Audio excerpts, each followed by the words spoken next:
Hello my friends and welcome, my name is Dennis and this is the latest update from Ukraine. Let's go to review the Kursk Oblast because something is going to happen there, probably even this night. Well, from the information I have and from the information the Russian resources also have, Ukraine concentrated enough forces to counterattack and take Novoivanovka under control fully once again. I mean this important crossroad. You see, recently Ukraine sent capable brigades to the Kursk region, I mean 47th Brigade, and they created this some sort of the pocket for the Russian army, as the Russian army creates the same stuff for Ukrainians in the eastern front lines. Yes, Russian army was recently also successful. Well, first of all, their convoy went to Novoivanovka. They even took this village under control, but later on Ukraine counterattacked with enough forces and was able to repel the Russian army from the part of the village, and now Ukraine is ready to strike from both of the sides. Again, guys, it's not a secret, I'm not sharing some sort of the classified information.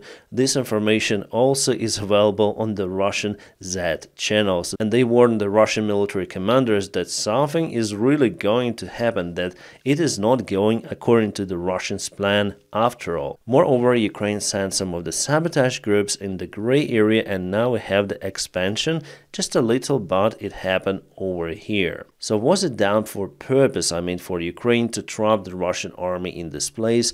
I would say no. But what I say that Ukraine tries to keep this territory under control, probably in the future Ukraine could use it for potential counterattack further to the north. But again, it will be hard to achieve with the current resources Ukraine has. However, at the same time, there are some of the prospects for Ukrainian reserves, for the military support. I'm gonna speak about it later in this video. For now, let's concentrate more on this military map. And guys, the upcoming counterattack of the Ukrainian army could be a decisive one if Ukraine takes this crossroad back under full control. Now it's in a gray area, so Ukraine is unable to supply this northern part of the group fully. Generally speaking, whoever controls the crossroad near to Novoivanovka controls the northern part of this area of the front lines. So in general, to conclude about this part, Russia tried to gain more of the territories to repel Ukrainian army around 3 days ago, and yes, they took the ground, but this attack bogged down and now they're only in defense.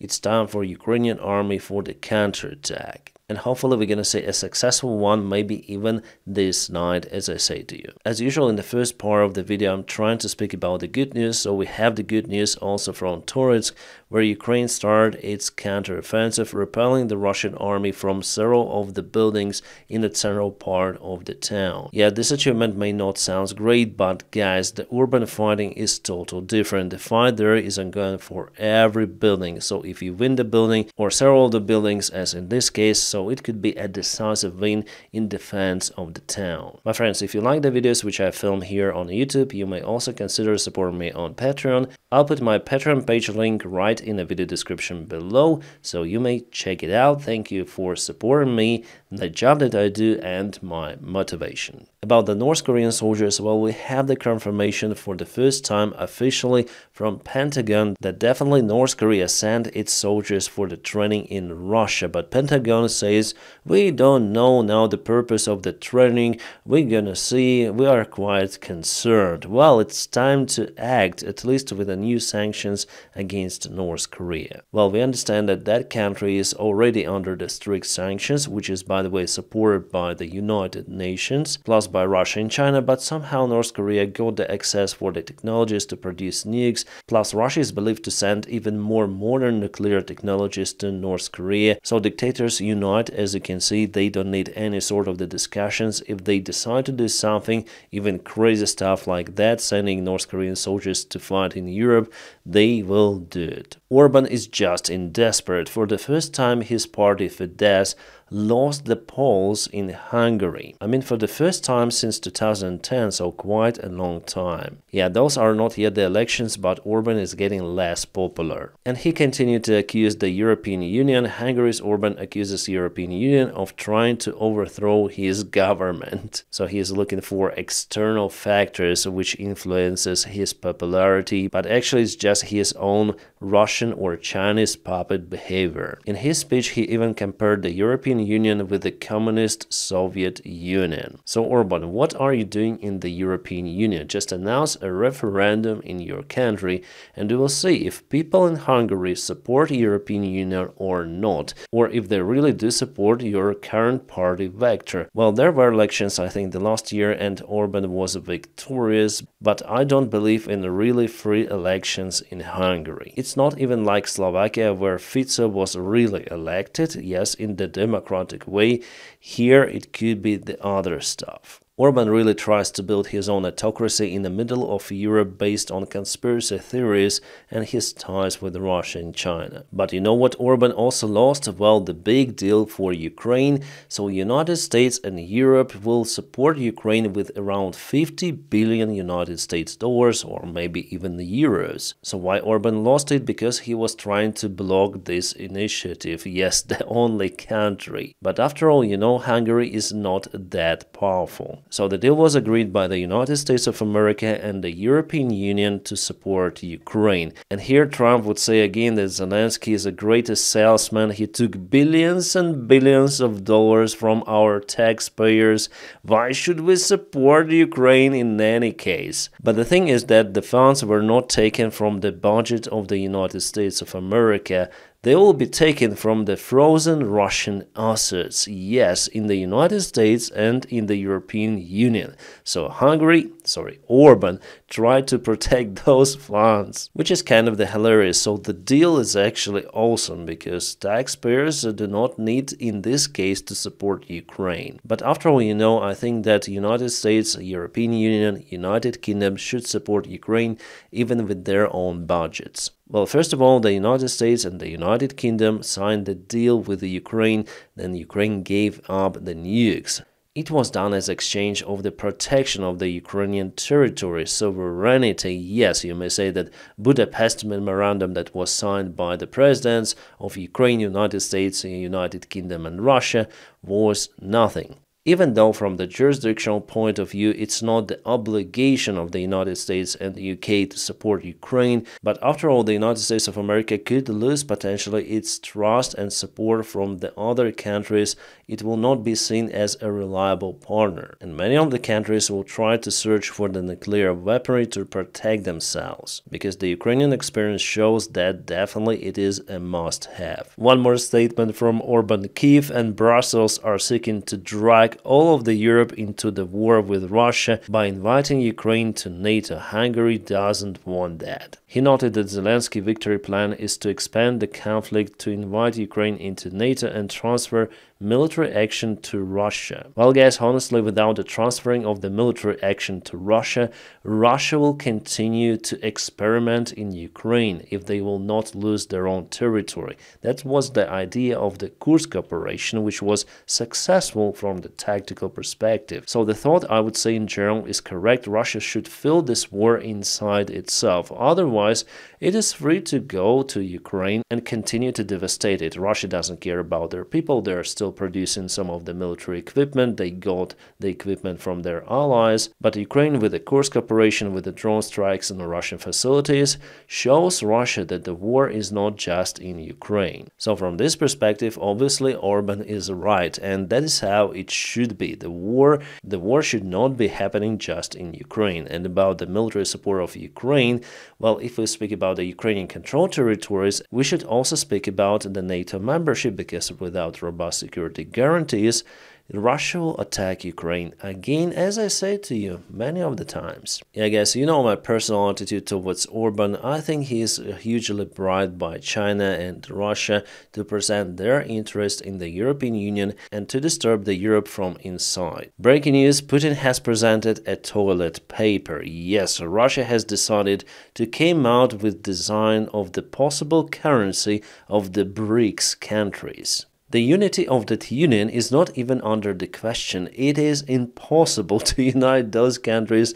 under the same union. So this is the currency design. While I was calling it a toilet paper, the intention was not to assault the countries depicted here, but rather to say the useless of this currency, because it will never see the future. It is just some sort of the PR step of the Russian Federation to show that Russia is able to replace dollar with with their friends. Like for example China, you see they put the biggest countries of BRICS at first at one side of the currency and the other countries, smaller countries, at the back side. By the way, you know that Argentina is no longer applies for the BRICS, but it seems like the Russian designers simply do not care, so those countries are unable to come out with their own union. And I told you that, for example, India and China, they have lots of the clashes on the territory of the northern India, let's say. For them, those territories are in a gray zone and sometimes they have military provocations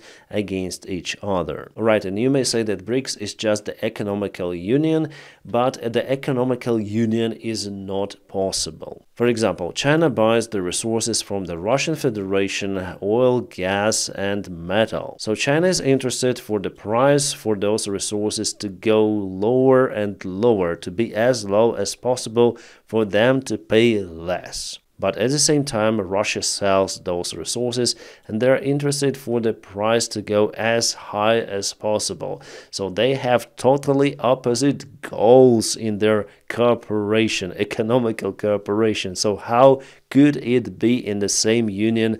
I'm out of clue. That's why I continue to say that this war is kind of profitable for China and India and all of those countries who buy the resources from Russia, because Russia is under the sanctions and Russia is just forced to sell their resources for the lower price. So China buys a lot of the stuff, India as well. Russia gets money, but less, much less than usual. Yes, the Russian economy will still survive because they're able to cooperate with their partners, but those partners are not the friends after all. They're like those scavengers who use the shit state of their partner to drain down the resources for the cheaper prices. Yeah, definitely a behavior of the good old friends and the partners from the same union. Basically, guys, this is just a circus. No one will be able to replace euro or dollar. Those countries will continue to exchange their products, buying and selling them for the United States dollar. And they will continue to do it because the military budget of the United States of America is greater than the Chinese military budget, Russians, United Kingdom, Japan, and many of the countries all together. By the way, the numbers are taken from the previous years. Now the military budget of the United States of America is close to 900 billion United States dollars, and that's the reason why the United States economy continued to grow, because all of the rest of the countries are exchanging their goods for the United States dollar, supporting the economy. So it's very crucial for the United States just not to go into this closed state. No, United States should provide its influence around the world. Otherwise, the United States economy will just shrink. That's what actually Trump wants to do. He wants to get out of NATO or reform NATO. He wants to provide less influence of the United States of America. He says that Ukraine is not the problem of the United States, but actually everything is the problem of the United States if the United States of America, after all, want to continue to grow. And you know, guys, we're actually lucky that the influence around the world is provided by this country, because first of all, it is democracy. It is not autocracy like, for example, Russia and China, but they want to invert this graph. They want to provide their own influence entirely, and in that case, usual people like me and you will not have the freedom, will live in the total prison. Yes, in any sort of the country and in the United States including, you are not completely free. But believe me, guys, if you live in the democratic states like USA, UK, Japan, France, Germany, Italy, you live a good life compared to what people live in Russia, China, and those countries which turn into this autocracy development. Well, now people in China have some certain freedoms, but it is only possible because of the cooperation with the United States, because China is producing goods which are being sold in the United States of America, and the United States of America also sells the resources to China. But the Communist Party doesn't really care, and China is looking for Taiwan as the goal, and in the nearby future they may jump on Taiwan if they see that the Western countries give up support of Ukraine. Yeah, I think that I deviated from the BRICS topic a lot, but guys, I share here my thoughts and my view on the world picture. Politica published the article about the possible Ukrainian NATO membership. They say that 7 of the countries opposed the decision to take Ukraine into NATO. Those are the United States of America, Germany, Hungary, Slovakia, Slovenia, Spain, and finally Belgium. The main supporter of the Ukrainian membership in NATO is France and the United Kingdom. Well, as I told you many times, without security guarantees for Ukraine, without NATO membership, Russia may strike again in case there is the ceasefire between Ukraine and Russia. So Putin will not wait for a very long time because he is old himself and he will strike Ukraine again. However, as you can see, the reality shows that the membership of Ukraine in NATO is under the question. It is also interesting that Turkey is not opposing the step of the Ukrainian invitation into NATO. So finally Turkey agreed on that, and also a couple of months ago Turkey said that Crimea should be returned to Ukraine. Because I think with the Ukrainian Crimea, Turkey will have its own influence in that peninsula. Because of the Crimean Tatar population, but Russia represses those people. So it might take years and years for the Ukrainian membership in NATO, even if we speak about the Ukrainian-controlled territories. Drama among the Russian propaganda. So this guy you probably already know, his name is Davydov. He is the commander of the Chechen Ahmad battalion. And this guy is so-called Russian journalist, basically propagandist from Komsomolskaya Pravda radio and the magazine. So Davydov went on air with this guy thinking that everything will be fine. He would just give his own interview saying that Ahmad is best of the best, but he was asked kind of the different questions. Like for example, why did Ahmad left its positions right at the border with Ukraine in the Kursk Oblast? There were numerous of the confirmations of that, including some of the Russian conscripts who stated that on the video, but later on those conscripts were captured by Ahmad soldiers, and on a camera they say, "Forgive us, we said not the truthful information." But we understand that they gave the second statement under the pressure from Ahmad. So firstly they say that definitely Ahmad left the positions, and there was the confirmation also even from the locals. And you know, it was not comfortable for Davydov to listen that stuff. It was understandable from his mimics. He was not looking at the camera. He was like really concerned about those questions. He said that 4 of the Chechens from his battalion were fighting against 200 of the tanks and 400 of the armored vehicles from the Ukrainian side. So 4 Chechens were holding the border, but somehow Ukraine was capable to break through after all. You know guys, those 4 Ahmad warriors are even better than Rambo, and probably Russia should send them to Kiev to occupy the city in 3 days as they thought. I immediately recall the final battle scene of the Rambo 3, when Rambo was fighting against the Russian army in Afghanistan. Well, here it was the same, just without helicopters. There were numerous of the tanks, BMPs, everything, and brave Ahmad soldiers fought them hard, really. At the same time, Davydov accused the Russian Defense Ministry and the Russian generals for not protecting the Russian border in Kursk. He said not the Ahmad soldiers but the border control soldiers run away. They should have stayed there. Russia should protect its borders using not the Ahmad soldiers but the regular forces. So we see definitely a conflict here. And after that interview, Davydov recorded a separate video where he called the interviewer Shaitan, which means devil, Chechenophobe, LGBT activist, and devil again.